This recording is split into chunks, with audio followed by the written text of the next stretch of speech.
Bismillahirrahmanirrahim. Assalamu alaykum hörmətli qarindaşlar.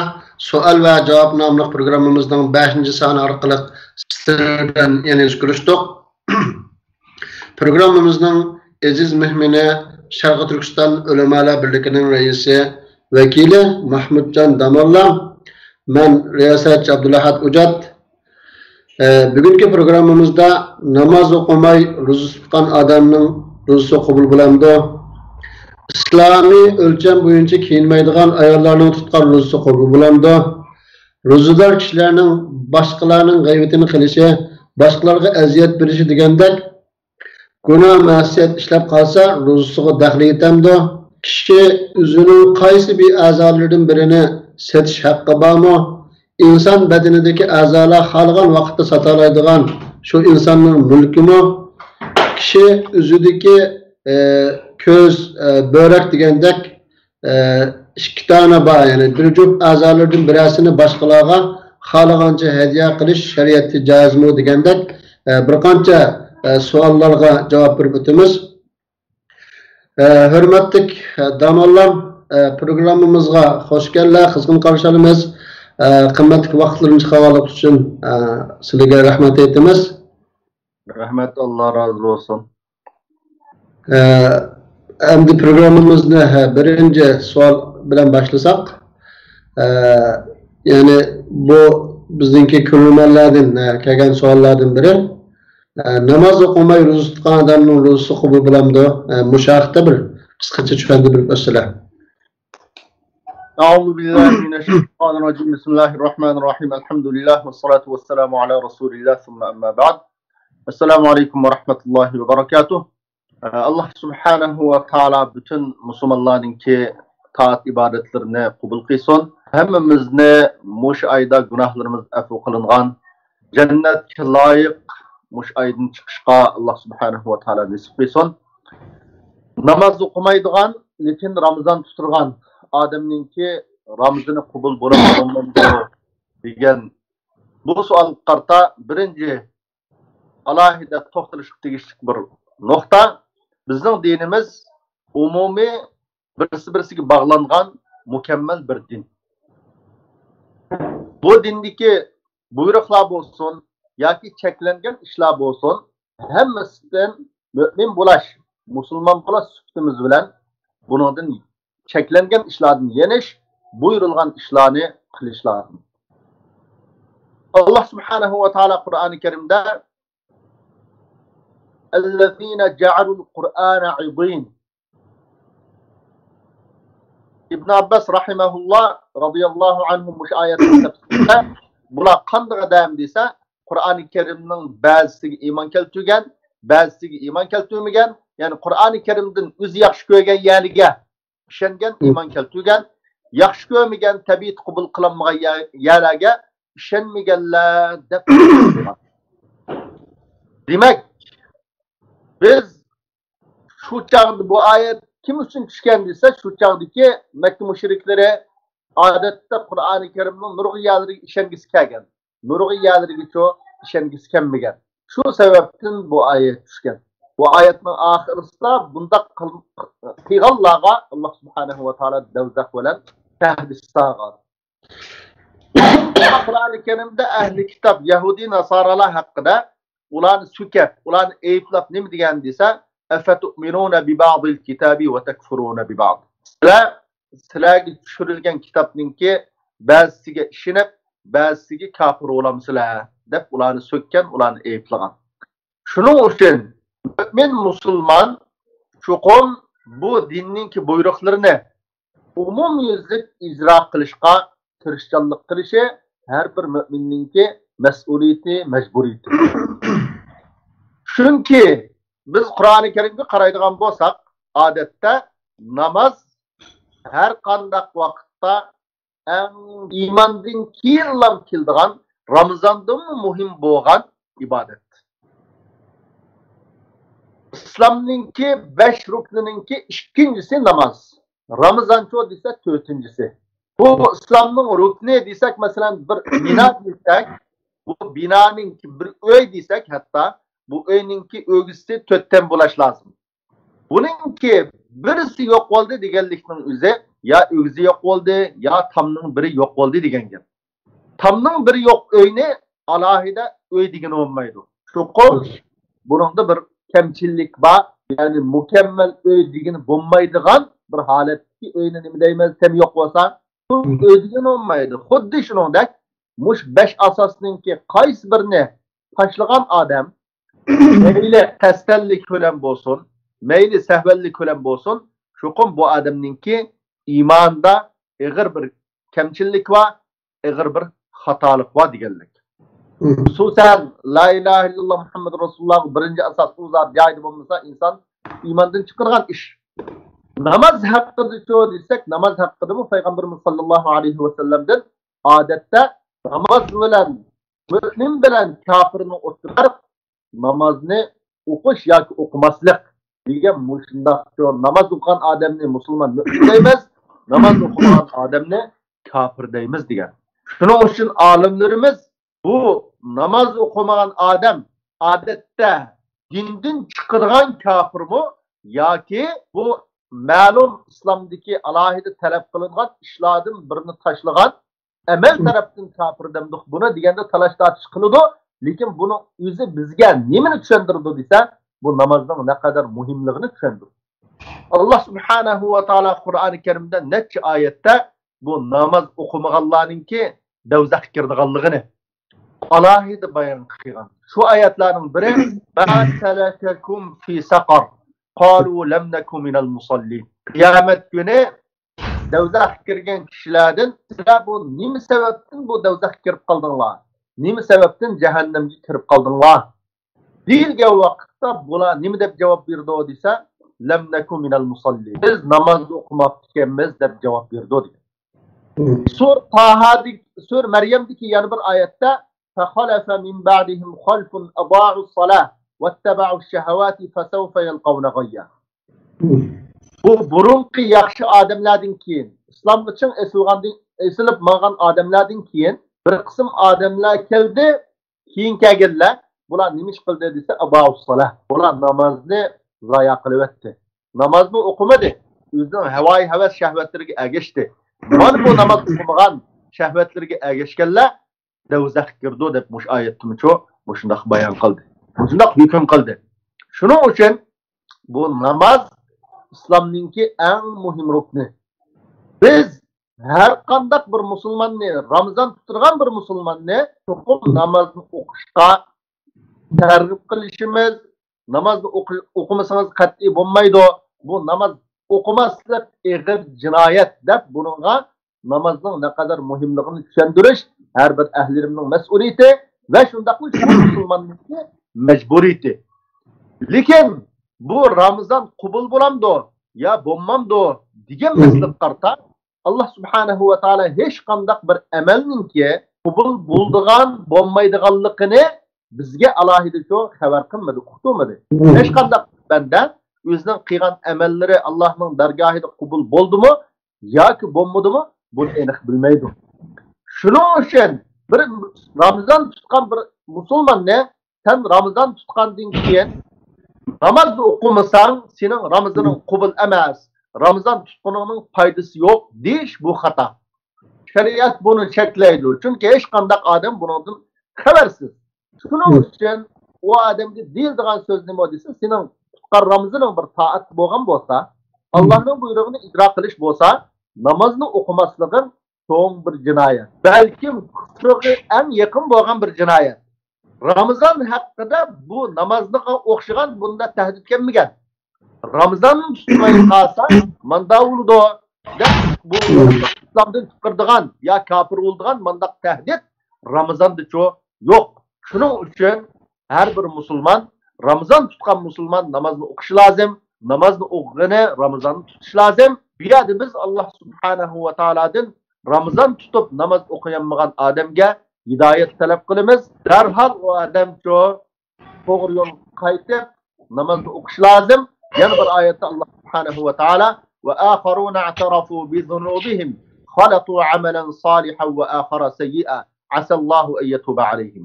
Yani nurg'un kishilar va bular o'zining yaxshi amallariga yaman amallarni aralashtirib qilganlar. Ya'ni yaxshi amalni qiladi, yaman amalni qiladi. Allah subhanahu va taolo ularga tavba ato qilar deb bir umid bag'ishlagan bir oyat bor. Shuning uchun namoz o'qimagan inson cho'qim darhol namoz qaytishi, namozni o'qishi, burun o'qiyanmaganlarni Allah subhanahu va taolodan afv qilishini, tirishi, tavba qilishi bu muhim.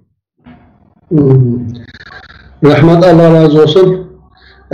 Onda da bu cevaplarına qaraganda namaz o'qimay qolgan odamni masalan musulmon emas deb kesib aytqilib bo'lmaydi. Ama imani jihatdan biraz kamchiligi bor desak durust bo'ladimi? Ağır kamchilik var. Biz to'rt mazhabdan uch mazhab namoz o'qimagan odamni dindan chiqqan kafir deb hukm qilmaydi. Lekin bu amal tarafdan kafir bo'lgan odam deydi. Lekin İmam Ahmad ibn Hanbal rahimahullah ve şundaqlı İbn Taymiye ve Mushu Hanbali mazhabdan bo'lgan jiq olimlar bu dindan chiqirdigan kufrlik bu namozni o'qimaslik deb, hatta Shayx Usaymin rahimahullah mı mush qarashdi ekan, bu namozni o'qimas dindan chiqirdigan kufrlik. Shuning uchun har qanday bir odam namozni o'qimasa, bu odam kafir bo'ldi. Kafirning yaxshi amali qabul qilinmaydi, Ramazoni qabul qilinmaydi degan fatvoni beribdi. Demak, bu hech bo'lmadi deganda biz boshqa mazhablar haqida kafir demasakmi, İslamning ruknlarining ishidagi kufrga insonni eng yaqin qildigan, tashlab qolsa, qilmay qolsa, eng muhim, eng mas'uliyati, g'oyati katta, o'qimay qolsa jinoyat shu eng ig'ir ibodat, namoz ibodat. Shuning uchun namozni o'qish lozim. Allah razı olsun. İkinci mesele bu cemiyette köp kırılgan meseleler. Mesela bazı hanım kızlarımız İslami ölçemde giyinmeydi ama roza tutudu. Şundan birge namaz okuydu. Bularınki meselesi qanday bo'ldi? Mesela roza qabul bo'lamdi.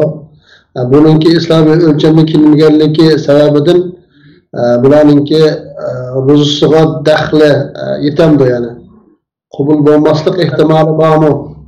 Bu haqda albatta har bir musulmon ayolninki, musulmon erning mas'uliyati Allah subhanahu va taoloninki buyurganini qilishga aldirash, cheklagandan amal qilib yenish, cheklaganni qat'iy qilmaslik. Bu mo'minlikninki, musulmonlikning alomati. Allah subhanahu va taolo sur Nurdagi bir oyatda nima deb bayon qilgan desa, mo'minning sifatini bayon qilib, innama kana qawlul mu'minina iza du'u ila Allohi va rasulihi liyahkuma baynahum ay yaqulu sami'na va ata'na. Mo'minlarning so'zi agar ularga Allah subhanahu va taolo tarafdan bir buyruq kelsa, Allohning hukmi ma'vu degan bir ta'limot kelsa, ularning deydigan so'z nima desa, sami'na va ata'na. Biz buni angladik, biz bunun bo'ysunimiz deb mo'min mushundaq deydi deb mo'minning sifatini, Allohning buyrug'ini men darhol angladim, men ijro qilishga tayyor deb mushundaq deydi deb sifatlaydi. Yani bir ayette Allah subhanahu ve taala Ahzab suresinde وَمَا كَانَ لِمُؤْمِنٍ وَلَا مُؤْمِنَةٍ إِذَا قَضَى اللَّهُ وَرَسُولُهُ أَمْرًا أَنْ يَكُونَ لَهُمُ الْخِيَرَةُ مِنْ أَمْرِهِمْ مَنْ يَعْصِ اللَّهَ وَرَسُولَهُ فَقَدْ ضَلَّ ضَلَالًا مُبِينًا. Her qandaq bir mümin erge, mümin ayolga Allah subhanahu ve taala tarafından buyruq kelsa, bunu tanlash ixtiyorligi yo'q. Ramazonni yilda bir qatim kelgandikan men tutay buni. Ama romalga yoki bu shar'iy kiyimga men kuyinmadim. Mani qilmay deb bunda tanlash ixtiyorligi yo'q. Haqiqiy müminninki mas'uliyati, majburiyati nima desa, Allohning buyrug'ini darhol ijro qilish. Muş ayetning islam qandaq bir odam Allah'ın Resulü'ne asi olsa, bundak adamga çok qattiq azap bor deb Allah subhanahu va taolo tahdid soldi. Shuning uchun biz har qanday bir musulmon ayolni Ramazon tutgan ekan, demak buningda iymon bor. Allohning qo'rqidi. Odatni tashlash kerak. Ya'ni bu yerda ma'lum yalang'och yurib yoki yog'liq atmay, shar'iy kiyim kiymay odatlanib qoldi. Odatlanib qolgan bo'lg'achqa Ramazan kelganda yilda bir keladigan ibodat bo'lg'achqa buni qildi, lekin eski odatini çok taşlayanmadı. Bu ayol derhal Allah'a tövbe qilib, yağlıqni atışqa, masalan, shar'iy joyda kiyim kiyishga oldirishi lozim. Chunki biz chet elda bo'libmi, har kim bir muhitda yashayapmiz. Hech qanday yerda shar'iy kiyim kiysa, bir ayol kishini mayli Yevropada bo'lsin, mayli boshqa davlatlarda bo'lsin, Xitoydan boshqa yerda asosliq ayollarning shar'iy kiyim kiyishini davlatlar cheklamaydi.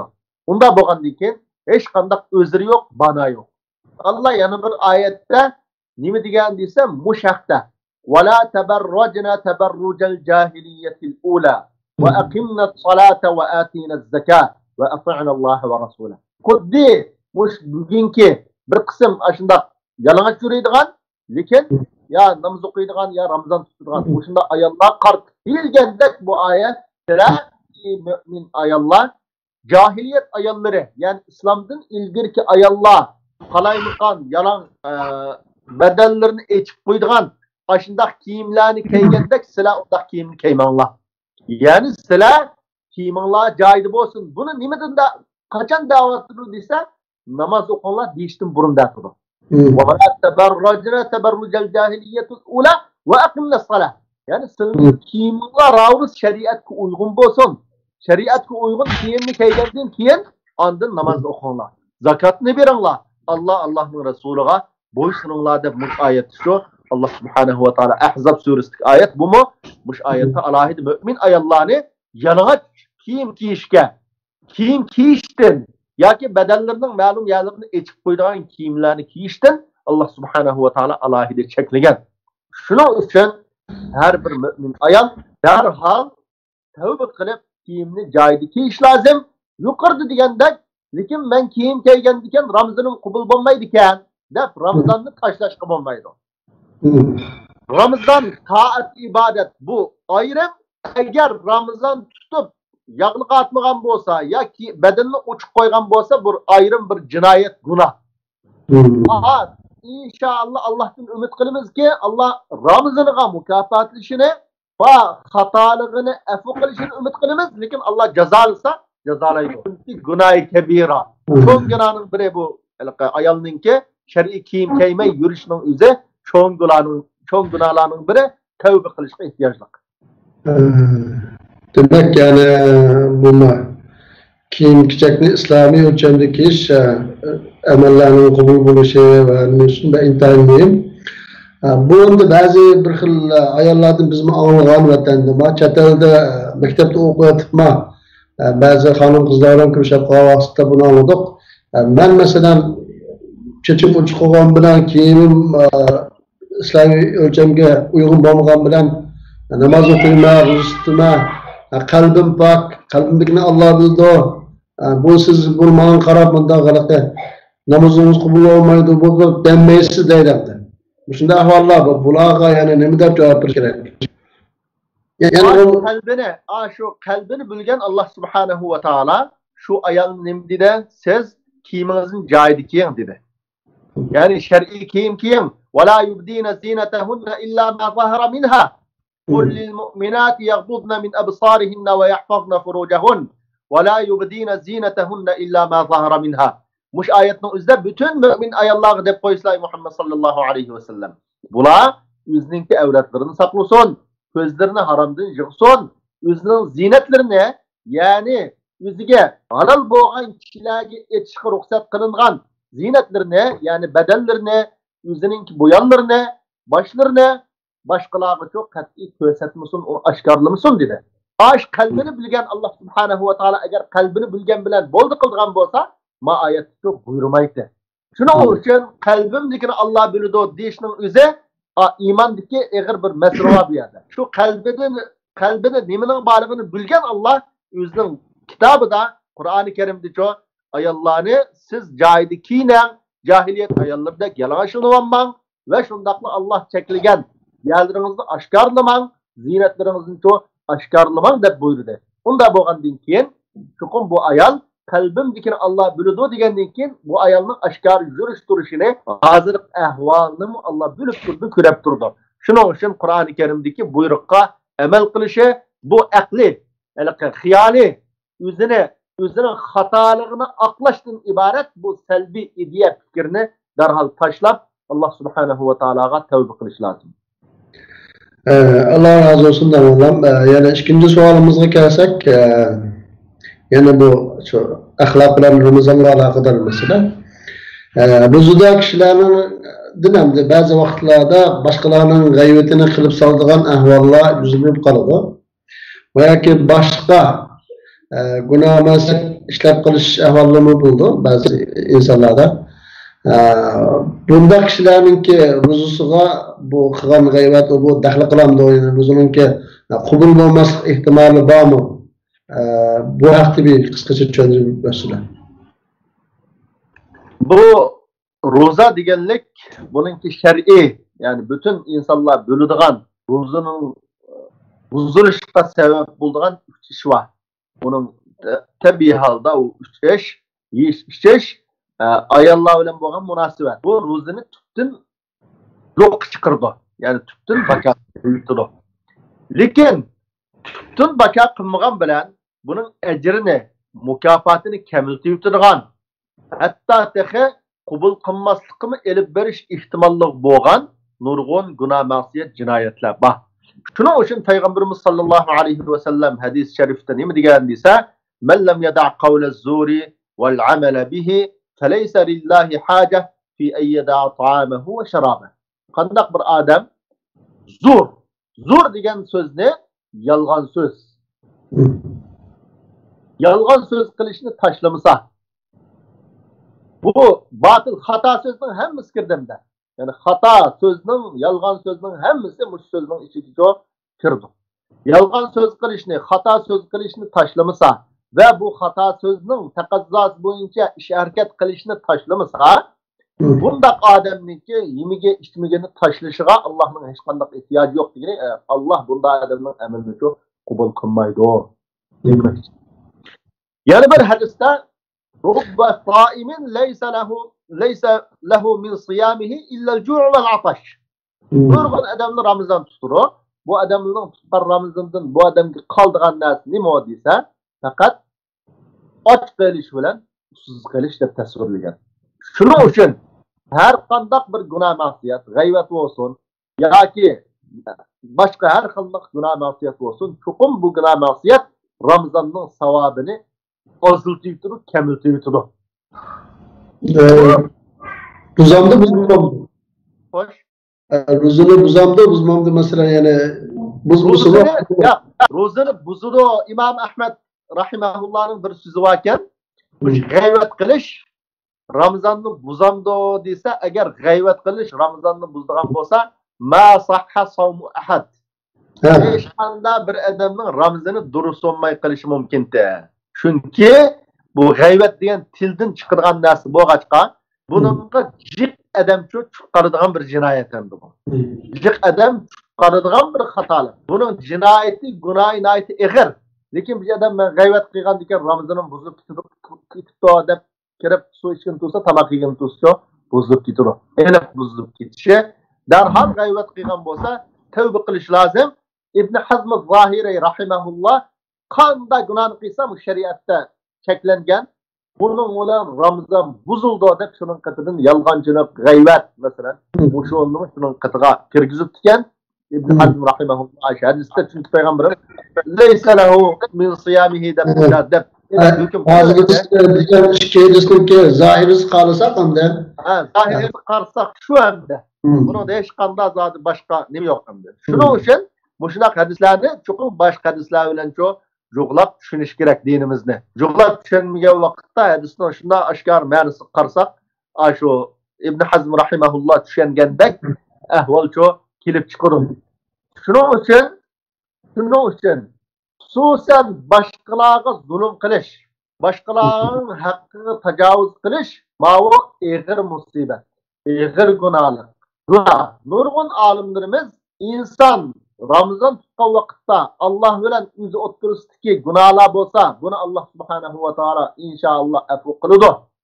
Lekin bandining haqqiga kirib qolgan bo'lsa, masalan bugungi kundagi zolimlar, musulmonlarga zulm qilayotgan, zolimlar turqlar sulayotgan, o'ltirayotgan bu zolimning qanday bo'ldi desa, Alloh subhanahu va taolo bunday zolimning amallarini qabul qilmaydi. degan hukmni olgan nima uchun desa, Çünkü Peygamberimiz sallallahu aleyhi ve sellem'den hele bir ayalninki vakaligi var.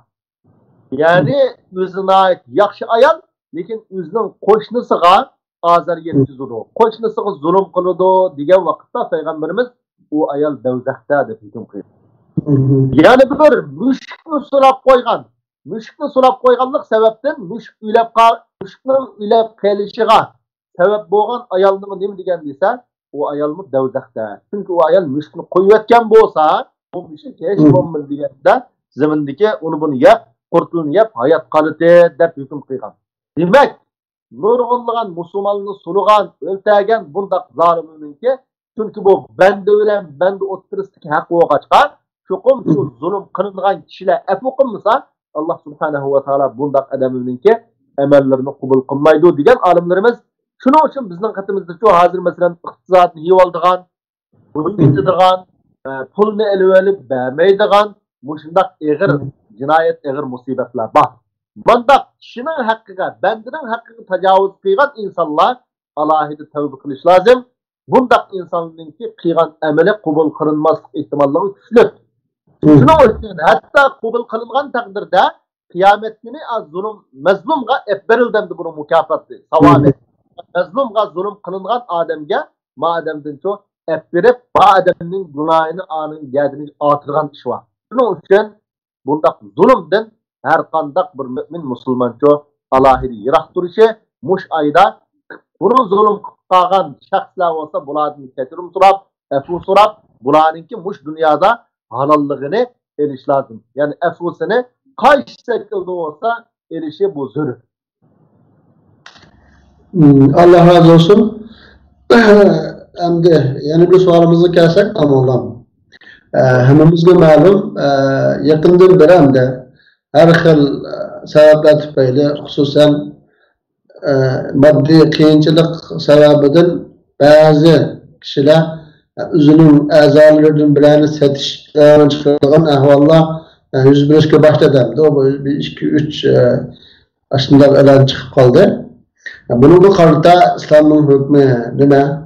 Masalan, bir kishi o'zining qaysi bir a'zolaridan birini, ya'ni ikki juft va bir juft a'zolardan birini xohlagan vaqtida e'lon chiqarib setish haqqi bormi?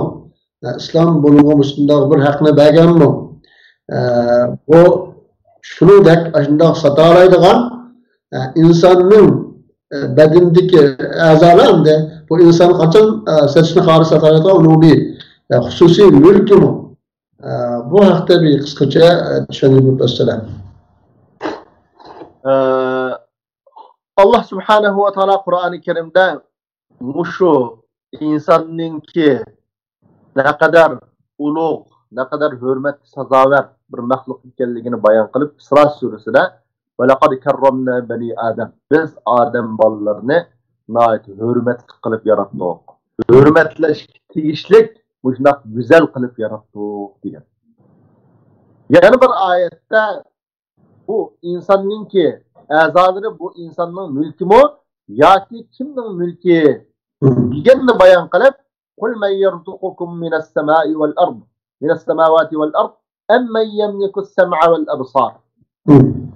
Degil Muhammed sallallahu aleyhi ve sellem, sizlarga osmon zamindan kim rizq berdi? Yani Allah o'zining qudratini bayon qilmoqda. Osmon zamindan sizlarga rizq beradigan zot ben demişti Allah subhanahu wa ta'ala. Ve şundakla senin kulakla gözlerinle kim ige? Yani bir yerde asman zamanının ilgisi kim o? Allah subhanahu wa ta'ala. Bu şunu ulaklam emme yemliku sem'a vel ebsar. Bunu ekilişi yani sizin kulak ve sizin bedeniniz kim o? İyisi ben demişti. Allah subhanahu wa ta'ala. Bu insanın bedeni insanınki xuddi uydagi qo'ykalisidak yoki mashinasidak ya motosidak ehtiyoj chiqqan vaqtda sotadigan mulki emas. İnsonga berilgan omonat. Omonat bo'lg'achqa shu Alloh subhanahu va taolo bu omonatni saqlashga buyurdi. Bu omonatni halok qilishdan chekladi. Nurg'un oyatda وَلَا تُلْقُوا بِأَيْدِيكُمْ إِلَى التَّهْلُكَةِ وَلَا تَقْتُلُوا أَنْفُسَكُمْ Üzağını oltamanla, üzağını halaketki taşlamanla, muş ayetlerden boğan maksat ne mi? Eğer insanın üzerine mülkü olan bolsa, elbette bunu kuddi insanın kotunda koyuvas öldürüş hakkı var mı yok mu? Batı. Setiyut hakkın batı. Bu insanın üzerine mülkü bombagaçka, üzerine kuldaki nasi bombagaçka, şuna Allah subhanahu ve taala ültemen, üzerinizde ültemen dedi. Ve şundaklı başkalarını mı ültemen dedi. Kandak bir adam başkalarını ülterse, bu mu eğer cinayet, ültegeninin ornaga öldürülüdü. Elinidu. Muşalarının hemmisi bizge nimen okturup birdi. İse bu insanın bedeninin cisminin alahide hürmet sızavır ikenligi ve şundaklı insanın üzünün cismiga igi emesligi. İgi oğan bolsa öldüreş hakkı vatı, xuddi koyunu ültegendek, yaki bolmasa setiş hakkı elbette batı. Xuddi amanati xiyonat qilsa bo'lmagandek, yani bir onu buzuş şart yok, amanat. Elbette. İnsan biz özümüzge qaraydigan bolsak, ta Adem Aleyhisselam'dan ta bugün kadar insanın şekli muşundaq. Hazır kadar. Alahid özgürüş yok. Çoğun kiçikligide özgürüş bolgan bolsa-mı, insanlar barbara kiçiklep ketken bolsa-mı, lekin insanlar tarixten bu yan, şu gözlük, burunluk, egzi ber, qulup işte muş halette. Allah subhanahu ve taala bu insanını muşundaq güzel yaratışta. Çünkü Kur'an-ı Kerim'de ne mi dediyse biz silahını şundaq güzel yarattık dedi. Yani bir ayette. Nahayet ravrus güzel kılıp yarattık dedi. Yani bir ayette hel tara Sur Tabarek ayette ne mi de bayan kıldı dediyse min futur. Hel tara fi halqir rahmani min tefavut. Terci'il basara hel tera min futur. Yani sen Allah yaratkan mahluklarda bir xil gizbeslikni, qalayimqanchilikni uçurtam sen dese elbette yak. Allah insanı bu şekilde yarattı. İnsanın iç yüzünün buluşu yaki börükünün işte buluşu muşolunun hemmisi Allah subhanahu ve taala'nın insanı muşundak güzel yüzünün azalarından yaxşı faydalanış için muşundak yaratkan. Şunun için ama işte börükün bolgan diken biz uşukdek turdu. İhtiyacım bolgan diken bunu setiyteymen. Yaki güzem işki bolgan diken bizne setiytey. Dep mandak diş bu insanın kat'i hakkı emas. Bundak dişinin izi ne mi dese Allah mani uşuk yartıp koyapken ma bizne. Uşuk yartıp koyapken diken ben bunun çok kuturay ihtiyacım bolup kaldı iktisatka onda bolgan diken setiytey digenin üze. Diken Allah subhanahu ve taala Kur'an-ı Kerim'de biz insanı nahayet ravrus kılıp yarattık. Dep bugünkü muş şekil ne? Nahayet ravrus güzel yaratkanlığını bayan kılan. Şunun için hiç kandak bir insanın ki özünün azalarını setiş hakkı yok. Çünkü bu azası bu insanın milki emas. İgtidarçılığı diki nasi emas. Peygamberimiz sallallahu aleyhi ve sellem hadis-i şerifte la tabi' ma leysa indek. Sen üzanın yanında bombagan, yani üzanın igtidarçılığı diki bombagan nasını satma dep çekilgen. Bu men azayımni sataman deganlik özünün kolda yok nasını igi bombagan nasını setişinin özü. Bu hadis arkalık çeklengen. Ve şundakla ikincisi insanın azaları bu hürmetlengen. Kuddi tonguzun tirisi mi adeti necis ko?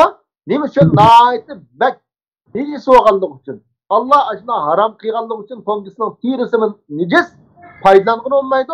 Kuddi insan bunun kartaçı hürmet kısımları oğanlıktın. Bunun tirisinden faydalanış haram. Hiç kandak bir yerden çok faydalanış haram diyen alimlerimiz. Çünkü eğer bu şeriatta bunun bir yol çıkıp mesela azalığın sas buludu dese bu dünyada uğurluk hazırım tek şeriat çeklengen bolsunun nurgun uğurluk var muş meydanda. Kanunsuz ticaret var. Uçak balını bulap etip satırgan uçakda nurgun dindar adamlımı nurgun musulmanlımı vay satıldı ihtiyaç çıkan vakitte ayında uğurlap satırgan ya üzden ballarının satırgan bu bir işik geçiridu diyen gep. Muş azat ticaretin işki geçiridu diyenlik. Şunun için bu Allah'ı çekildiğin Allah subhanahu ve taala çekilgen haram kıygan iş bir Müslüman biz bir yer hicret kılımız nurgun yaxshi ishni qilamiz deb chiqqan insonlar kichkina turmushdagi qiyinchilikqa bardoshlik berolmay, sabr qilolmay, qo'pab men a'zoyimni bo'rigimni sotdim, bo'chiga ko'zamni sotdim desa masalan bo'rigidan birini sotdi. Keyin yana bir bo'rigi kadin chiqsa qanday qildi masalan? Nurgun insonlar bor. Bo'rigi bor degan bilan biz kadin chiqib biz bilan yashaydigan. Yani biz buzulsa tükşür şunu olan hayatta. Bunun bir yerde İbrahim degan وَلَا تُلْقُوا بِأَيْدِيكُمْ إِلَى التَّهْلُكَةِ degan oyatga tushib qoldi bu. Yani o'zi harakatga boshlagandan ki jinoyatini ishlaganlik bo'lib qolish nimasi bor shuni. Albatta. Shuni bilan birga siz degandek o'zi yo'q narsani setish bu tijoratga yani uygun bo'lmagan bir xato ishni qilganlik yani bir o'zini tahlikaga harakatga tashlaganlikdan iborat cho'ng gunoh ishlagan bo'ldi. Yani masalan deb o'tdik ishga borganda beni satsa yoki ko'zdan belini qilsa yani bizning qachon buzilib qolishini bilmaydi. Shuning u odam o'zini harakatga tashlagan bo'ldi. Bu aniq. Shuning uchun biz muhojiratdagi butun xalqimizni bunda ozg'in qiyinchilikni deb darhol men bo'rikimni sotdim yo falon yerimni sotdim deb bunda ilan chiqarishninki bu ishqa qadam bosishning haromligi, buning gunohining ig'irligi, cho'ng gunohining bir ekanligini bilishni har bir musulmondan talab qilamiz. Bu shundoq qiyinchilik duch kelgan vaqtda bir insonning tirishchanlik qilishi, hayotini yaxshi qamdash uchun tirishchanlik qilib yengishning o'zi katta ibodat. Shuning uchun kichkina qiyinchilikda badanim, a'zolarimni sotaman demasdan, balki bu inson shu tirishchanlik qilib yaxshi ishlab hatta o'zining qarindoshlaridan talab qilsa bo'ladi masalan. Hech nima demay turiblam, men menda ehtiyojim uchib qoldim deb hech kim gap qilmay turiblam, kishilarning xuddi diqqatini qo'zg'ashga chiqargandek men menda falon narsani sotay degan deb bundaq chiqish bizning dinimizni to'g'ri tushunmaganlik, dinning hukmini bilinmaganlik. Alloh afv qilsin o qarindoshlarimizdan. Lekin bundan keyin Uyg'ur musulmonlardan men unda bo'rigimni sotdim, nasamni sotdim deb bunda adamning chiqib kelishidan Allah subhanahu va taolo saqlasin. Çünkü Uyg'urlar o'zini o'ltirib olishdi bo'lsin, boshqa har xil jinoyatlarda bo'lsin, eng yiroq sog'lom bir millat. Tarixda bizning ishimizni o'zini o'ltirib oldigan, o'qildigan bundaq adamning asosi chiqmaydigan bir millat. Mush alohidligimizni saqlashimiz lozim. Allah razı olsun. Yana bir mesele, madem bu temaga kirgan ekanmiz, unuma qo'shqinib o'taylik. Mesela endi satmadı, lekin bir adamninki bir aksi var yoki yo'ldoshi bir tuqqanlar demasninki bo'rashning chatoq chiqdi. Hozir ko'p yuz berayotgan masala shu endi. O'ringa shu qarindoshining yoki tuqqani bo'raki mas kirdi. Hamda men nima bo'rakamni beni basam men normal yashaydiganligidan bo'rakamni beni ama akamga yo'ldoshimga hediya qilay deb unga birvasi qanday bo'ldi bu shunday qilish joizmi, buning haqqimi? Bunga ulamolar nima deydi bu vaqtgacha? O'zininki qorimlarimiz bu i'ona qilish masalasida, o'zining ma'lum a'zosini i'ona qilish masalasida agar bu faqat birlam a'zo bo'lsa, ya'ni insondagi bir ya yurak deymiz, o'pka deymiz, jigar deymiz masalan, bular masalan buningki xizmatini o'taydigan boshqa bir juftı yo'q. Mana yalnız a'zoni i'ona qilsa bu insonning hayotiga tahdid yetirgan bo'lsa, buni i'ona qilishga qat'iy bo'lmaydi degan. I'ona qilishmi? Masalan bir odam o'zininki yuragini i'ona qilib, o'zini o'ltirib, o'zining bolasini yo dadasini saqlab qolish uchun i'ona qilishga bo'lmaydi. Yoki jigarni, chunki jigarni to'liq olib olsa inson o'ldi ekan. Jigarni to'liq men i'ona qilib bo'ldi, men qarib qopdim, masalan qarib qolgan odam, ma balam yoshgan lekin bu jigarni hozir sanmasak bu o'lib qoldi ekan deb jigarni i'ona qilib o'zini o'ltirish badaliga o'zining bolasi bo'lsin yo yaqin tuqqani bo'lsin, uning hayotini saqlab qolaman deb i'ona qilishim harom. İnsanın ölümüge elip bardıgan a'zo olsa. Şundaqla insanın hayatına alohida ta'sir yetkazdigan. Masalan, ko'zning qarchug'ida. Yani ko'z deymiz, lekin bir ko'zning qarchug'ini elib o'tgan taqdirdimi, bu hayotga alohida ta'sir ko'rsatadi. Bundaq holatdimi amal qilib nurg'un olimlarimiz buni i'ona qilmaslik yaxshi. Lekin qarshi tarafning masalan ko'zda yaqin urug' tuqqani ekan, buningga ko'z ilib sanmasa bu odamning hayot ketdi ekan. O'lib qoldi ekan. Buni xususan böyle holat bo'lsa, buni shu chaqda amaliy ahvol qarab olimlar bir narsa deysi bo'ldi deb hukm qilgan. Lekin ko'p a'zolar, masalan börekdek birini elivetse yanın birisiga alohida ta'sir ko'rsatmaydigan bundaq a'zolar bu. Bundaq a'zolar ne? Bir inson o'zininki ashundoq bir yaqin qarindishini ya musulmon qarindishining hayotini qutqizib qolish uchun ani qilsa, hech qanday badalsiz buni sovg'at qilsa, hadiya qilsa, durust deb nurg'un olimlar bu haqda fatvo berganlar. Chunki bu bir musulmonni qutqizish bandalik kirdi. Shuning qatorida buni elayotganlik bilan darhol bagisiningki hayotiga hech qanday alohida tahdid yetmaydi. Tahdid yetmaydigan bo'lg'achqa doktorlar agar madamdan börekni alsak, madamning hayoti yan joyida qaradi, yana bir böregiga ait sog'lom, buningda hech qanday masala yo'q. Madamga mush börek muvofiq kirdi, zodi bu operatsiya inshaalloh joyida bo'ladi degan mushu ifodani doktorlar bersa, u chaqda shu i'ona qilish durust degan fatvo bor olimlarimizning.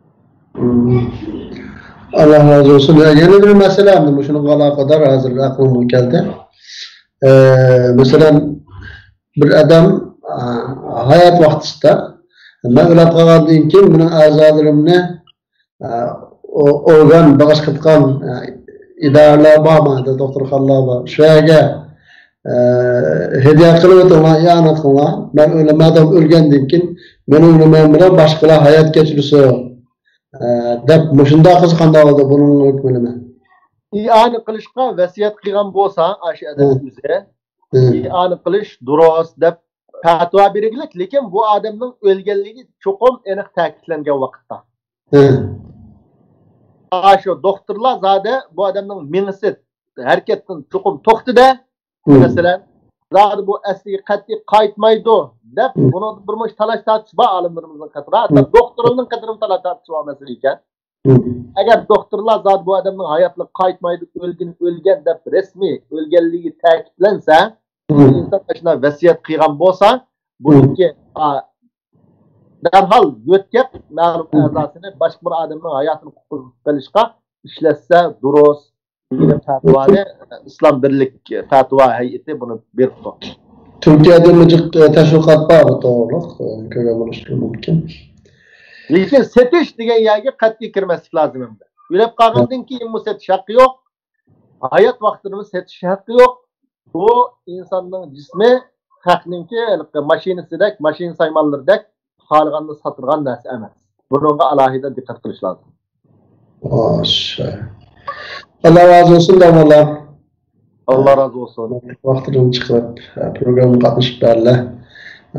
Allah Teala hammamizga bu ilmni manfaatlanishga nasib qilsin. Hurmatli qarindoshlar, buning bilan bugungi savol va javob nomli programmamiz oxirlashdi. Yana bir programda ko'rishmak umidi bilan hammalarni Alloh taolaga topshirdim. Xayr, xo'sh, omon bo'linglar. Assalomu alaykum va rahmatullohi va barakatuh.